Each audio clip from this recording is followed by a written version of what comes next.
Hi everyone, this is Diane. I'm just bringing you along for some company today. I'm just kind of doing something tedious, cutting a lot of papers down to size. And I have one more set of pages for one signature. Of course, that's just the second signature. Then I have to do all the third signature pages. I have all the papers pulled. You can see I'm cleaning out my little cutting slot here of all the little paper pulp. But it's I was listening to some nice music, but I thought I'd bring you along and talk to you about my day yesterday. I wasn't on at all. Yesterday I had not a very fun day, but you know, nothing too tragic or anything. But let me show you what I've got done so far. None of these books are the same size. These two are pretty close, but not quite. So I'm cutting the pages individually. I mean, pages for one book and then pages for another book, because if I try to do like cut all of my scrapbook paper for all of the books, I know I would mess up sizes and then get confused about what goes with what. So to keep it simple for myself, I'm doing one set at a time. So I've got one signature decorated, cut, folded, decorated for each book. And this is what I'm doing now. I'm cutting the pages for the second signature. There may be more pages in here than I will use, but they're there.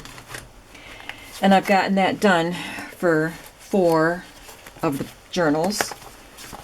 So on the 5th journal, I'm just cutting the pages for the second signature.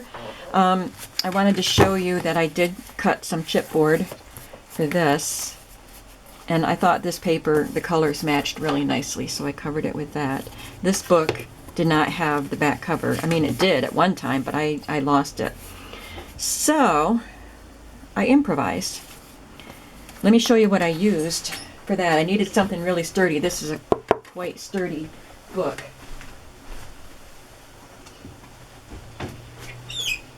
This isn't quite as sturdy, but it's pretty good. This is actually a folder for a Scattergories game. And I had kept the folders. I think I bought the game, or else somebody gave it to me and I kept the cards out of it. But then I thought this was pretty sturdy and I might actually make a book because it was a folder. But I decided to cut that part off, and that's what this is. So I'm just going to cut some pages and talk to you about my day yesterday, because it was crazy. First of all, this is the journal, the book cover, so I need to know how big to make it. I'm going to cut the pages about 10.5 by 9, or a little under 9. They're not all the same size. Some of the pages are short, as you can see here, but I need to know I can't go over those measurements. So this one I want to have a flap on. I said 10.5, right? So that should be good. My dad had a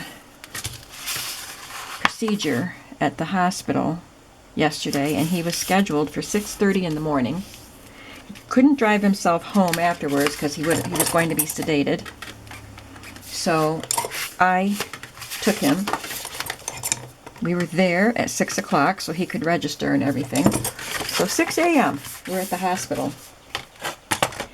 And they took him back right away, you know, to prep him. And they have a board in the waiting room.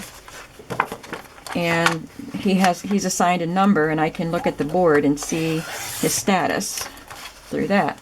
So I could see when it turned a certain color, then he would be in... well, pre-op was where he was, and then it would change color when he was in surgery, and then it would change color again when he was in recovery. So I was watching and trying to read and stuff, and I was really tired because I got up early to take him. So it was hard to read. I did my Bible reading and did some other stuff, and I kept looking, and he was still in pre-op for a very long time, like 2 hours or more. Finally, I saw the color change, so I knew he was in surgery. And that took a while, of course. And then he went to recovery. And he was in there for at least 2 hours before anybody came to get me. They had given me his bag of clothes, so I would have to take it to him when he was ready to come home. So it was a long, long day in the waiting room. I mean, I had been there a couple of times when my husband was actually having, shoulder surgery and neck surgery, and I was there longer for my father with this procedure he was having done. And finally I got to go back there. And that's when he told me, or maybe it was on the way home, he told me the doctor had come back pretty quickly after he was taken back, and talked to him about, the surgery and everything. And then the doctor said he was going to go to his 7 o'clock meeting. I was like, what? Why would they schedule you for 6:30 if the doctor had a 7 o'clock meeting? So after the doctor talked to my dad, he was just left there in this really uncomfortable hospital bed. One of those little portable ones that they roll around, for an hour and a half. And I'm in the waiting room watching the numbers and wondering what is taking so long. I was really ticked off. I mean, that is just disrespectful, I think, to other people's time. Why not have him come in at 8 o'clock if you're not going to be available to do the surgery? I didn't get it. So even then, he was ready to go. He got dressed. He was ready. He had papers. He could go. Except he didn't have his antibiotic prescription. It had gotten confused with the calling in. It's a long story, but anyway, it wasn't called into the pharmacy it needed to be called into. So the nurse wouldn't let him go until he had that prescription. We waited and waited. She was putting in calls to the doctor, and then the doctor was already scrubbing up for the next surgery. And so finally, she decided to let him go. She gave me the paper that had all of the, that had the name of the antibiotic and the directions and everything on it with the doctor's phone number. It wasn't a prescription, but that's all she could give me. So I took my dad home so he could finally get someplace comfortable. He was a good sport about everything, as he usually is. And I went to the pharmacy, and of course the pharmacist couldn't fill it. It wasn't a prescription, so she called the number that was there. They told her to call the doctor's office, which is an hour away from where we are. And I said, well, he's not there. He's at the hospital here in this town. She said, I know, but they told me to call. So she called his office, told her to call the hospital. And, in the meantime, she's being put on hold every time she makes a call. And finally, my dad wanted some 7-Up or ginger ale, so I went next door to the grocery store and got him some ginger ale. Got my mom some strawberries. Couldn't go empty-handed with, just something for him and not for her. By the time I got back, they were filling the prescription. And I don't know how long it had been, but I had been there for a while. So it was just one thing after another. Finally, I took Dad his prescription and the strawberries and the ginger ale, and then I said, I've got to go to the post office. So I went to the post office right there in their town to kind of give my people a break. I think they're getting sick of me. I've been mailing so much stuff. So I walked in. This is a long story, isn't it? I walked in, and there was a lady at the counter who had as many packages as I had. And I thought, well, I have to be patient. Other people have to be patient when I'm mailing stuff. It was taking a while. They did 2 or 3 packages, and then another guy walked in and goes to the other window. There was nobody at that other window. He walked in and went over there, and a guy came right over, and he said, I need a money order. And I was like, what? And the lady, the clerk that was waiting on the first customer there, she looked at me and she said, "He's open at that window." And I said, "Well, I didn't know that. It would have been nice of you to tell me." I didn't say all of this, but you know, I'm thinking it would have been nice of you to tell me before I stood here and watched you mail 3 packages. So then I had to go stand in the other line and wait while the guy did his money order. And another lady had come in right after him, so I had to wait for her. So then it was finally my turn. And the guy, I put my package up there, and it was in a mailer envelope, but it was a pretty flowered one of the plasticky ones. And I put that up and another package, and you know, I was just starting to put my package up there. And he just stood there and looked at it like he had never seen such a thing before. So I paused and I said, "Can I mail this here?" I thought maybe he didn't do packages at his window. I don't know. And then he didn't answer me. He just kind of picked up the package and just looked at it, reading the label and looking, you know, with his brow furrowed, like, what is this? Like, maybe he didn't read that language. I don't know. It was English. And then he said, "Yeah, it's a package." I said, "Yeah, it's a package." So he started bringing out the packages. I don't know what he was so confused about. It was so weird. And he was so slow. Of course, he was slow. And I was just praying for patience. I knew God was trying to teach me something here, and I needed to learn something. Oh dear. So, I couldn't believe how slow he was. So we finally got that all done. My packages were mailed, and I drove by the Salvation Army on my way home. I forgot how tall I'm supposed to be making this. I think I'm cutting everything too short. So I pulled in to the Salvation Army. That's not too short.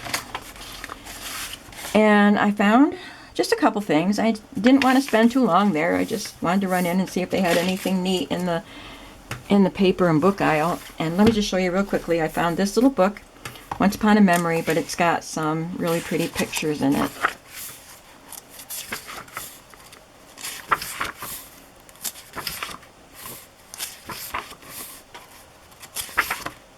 So I got that.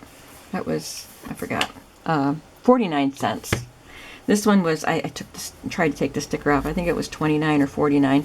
And it's a travel diary, so it has these pages that I can use with prompts about your traveling. Places we visited, weather, accommodations, things like that. And this one, I'd had this one before. I think it was a hardcover one. Look at that pretty cover, though. This one's paperback. I'll have to do something with that. I had this before, and I loved these. And I stuck them in journals, and I was so happy to see another one, and this was 79 cents. See, it's coming apart. And I just loved this, and you may have seen that I used it in journals before, and then I used them all up, so I'm glad to have it. To change everything, simply change your attitude. I love you, Mom. I love your laughter, and I love how you make me laugh. These are actual postscripts that this woman added to the letters that she wrote to her son and her daughter. And her son collected the best of them and put them in this little book. And then this was by the same guy, Life's Little Instruction Book. And this is stuff that he wrote down for his son when he went to college. And it's really good. I liked the very first page. Compliment 3 people every day. Have a dog. Watch a sunrise at least once a year. Remember other people's birthdays. Overtip breakfast waitresses. I thought that was cool because, you know, they have to get up early to serve you breakfast. Learn to make a great chili. I don't like chili. Anyway, learn 3 clean jokes. So that's a really good book. So I'm going to be putting pages of those in the journal. And then this is an old set of 25 large index cards. So anyway, I picked these things up. I wanted you to know that I had a reason for standing there in line. I think I'm done cutting. Oh, no, I'm not. I'm going to put that one on the front. And it is too wide. I don't know what the heck I'm doing. 5.5, I said. Or 5 1/4, because it's going to be, I wanted it to be 10.5 total. Okay, there we go. So, I picked out those few things, went to the checkout, and there was a lady there that had a cart full of clothes on hangers. And some of them were little, like, I think it was underwear on a hanger. I don't know. I wasn't paying attention to what she had in the cart. I just knew it was a lot. And she was paying for them separately. She had 5 separate orders. She'd put a bunch up there, they'd take the hangers off, ring them up, and she'd pay. And then she'd put more up there, take the hangers off, and she'd pay. And I thought about just leaving what I had and leaving, going home. But I stayed. I paid. Thankfully, the clerk was really fast. So I think that's everything. I think that's all I wanted to say. After that, I drove by Kentucky Fried Chicken, KFC on my way home. So I stopped and got myself some lunch. Went home, ate. It was 3 o'clock. That was my lunch, 3 o'clock. But anyway, I just thought it was amusing in retrospect. I thought you'd enjoy hearing about that and letting me rant about it a little bit.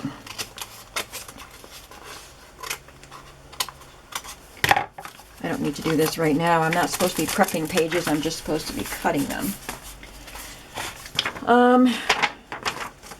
So hopefully you could see what kind of pages I was cutting up while I was talking and talking and talking. This is as good just the way it is. Not quite. This is recipe book page.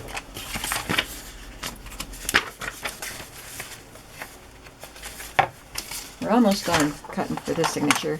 This is from a craft book.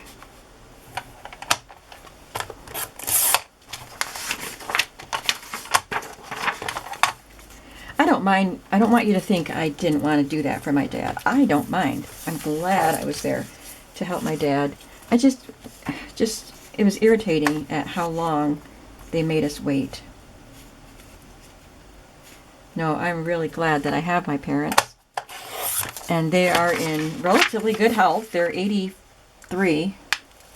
And they are in relatively good health. They have some issues, obviously. My dad was there for a reason. But, you know, they take care of themselves. My dad drives. I'm grateful. And I told him I didn't want him to think that I resented the time that I spent there. And he said, no, I didn't think you resented it. Because we were just kind of laughing at how ridiculous it all was. And I don't want you to think that I resent it. And, you know, in the scheme of things, this was not a horrible day. It was just, as we say, one of those days. And I wanted to talk about it, and that's all. I messaged my sisters. We have a group chat on Facebook. And just told them, because, you know, I needed to keep them informed on what's going on with my dad and with our dad. And then they both told me little bits about their days. I was like, well, I hope we all have a better day tomorrow then. I wasn't the only one. So today, I went to the post office already. I'm going every day this week because of all the orders. I had one day I had 40 orders in my shop. And I'm still packing and mailing them. So I have to go tomorrow too. And I'm not complaining. I love having all these orders, but I already did that today. And I went to my own post office and the guy was really nice and, you know, no issues. And now I'm hoping to pretty much spend the day in here. If I can. I hurt my back leaving the post office. All of a sudden my back seized up and I couldn't move. So I'm trying to be careful. And I'll probably have to nurse my back today, but I really, really want to spend time in here. So that's it. That's the chat I wanted to have, and maybe I'll be back to have you with me while I do some decorating. I've got more signature pages to cut for the third signature. After I cut the first signature, I was tired of cutting paper and I just wanted to craft. So I went ahead and decorated those pages. But now I just want to get all the pages cut so I can put all the excess pages away and get them out of my way. So anyway, that was a long ramble. Thanks for listening. If you don't like rants and rambles and chit chat, I hope you didn't watch it. Hope you just changed the channel without giving me a thumbs down. So I will be talking to you later on, probably today. See you soon. Bye-bye.